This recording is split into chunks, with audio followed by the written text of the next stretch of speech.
അസ്സലാമു അലൈക്കും. ഞാൻ സലീം കുടിഞ്ഞ്. പ്രിയ കൂട്ടുകാരെ, റജബ് 6 ബഹുമാനപ്പെട്ട സുൽത്താനുൽ ഹിന്ദ് ഖജ മൊയ്നുദ്ദീൻ ചിസ്തി ഖദ്ദസല്ലാഹു സിർറഹു തങ്ങളുടെ ആണ്ടിൻ്റെ ദിവസമാണ്.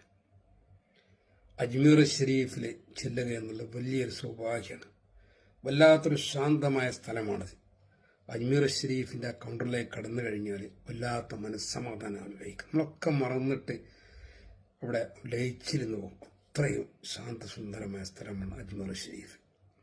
ബഹുമാനപ്പെട്ട ഖാജ തങ്ങളുടെ കറാമത്തുകൾ എണ്ണിയാലിടുന്നതാണ്. ജീവിതകാലത്ത് വഫാത്തിന് ശേഷം എനിക്ക് നേരിട്ടുള്ള അനുഭവം ഞാൻ ബർക്കത്തിന് വേണ്ടി എന്ന് പറയുകയാണ്.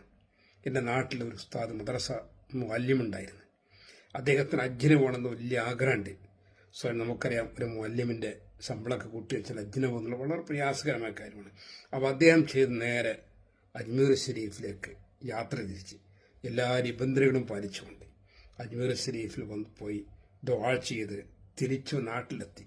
ഈ സമയത്ത് അദ്ദേഹം മദ്രസയിൽ ഇങ്ങനെ പഠിപ്പിച്ചുകൊണ്ടിരിക്കുന്ന സമയത്ത് എൻ്റെ നാട്ടിലെ ഒരു പണക്കാരനായ വ്യക്തി അദ്ദേഹത്തിൻ്റെ അടുത്തേക്ക് ഒരു വ്യക്തിയെ പറഞ്ഞേക്കാണ്. എന്നിട്ട് പറഞ്ഞു, ഉസ്താദിനോട് എൻ്റെ അടുത്തേക്ക് വരാൻ പറയും. അങ്ങനെ മദ്രസ വിട്ടതിന് ശേഷം ഉസ്താദ് അദ്ദേഹത്തിൻ്റെ അടുത്ത് ചെല്ലുകയും ചെന്ന സമയത്ത് അദ്ദേഹം ഉസ്താദിനോട് ചോദിച്ചു, നിങ്ങൾക്ക് ഹജ്ജിന് പോകാൻ ആഗ്രഹമുണ്ടെന്ന് ചോദിച്ചു. ഉസ്താദ് വളരെ അനുഭവത്തോടു കൂടി സന്തോഷത്തോട് പറഞ്ഞ് എനിക്ക് ആഗ്രഹമുണ്ട്. അപ്പോൾ നിങ്ങളുടെ എല്ലാ ചിലവും ഞാൻ വഹിക്കുക, നിങ്ങൾ ഹജ്ജിനെ പോയിക്കൂടി എന്ന് പറയും. ആ വർഷം അദ്ദേഹം ഹജ്ജിന് പോവുകയും ചെയ്തു. ഇത് വലിയൊരു അത്ഭുതമാണ്.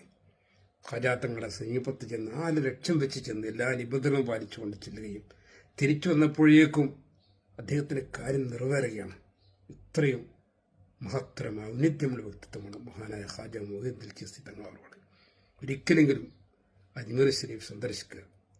വളരെ വലിയൊരു അനുഭവമായിരിക്കും അജ്മീരിലെത്തുക എന്നുള്ളത്. അല്ലാഹു സുബ്ഹാനഹു വ തആല തൗഫീഖ് ചെയ്യുമാറാകട്ടെ. ആമീൻ യാ റബ്ബൽ ആലമീൻ.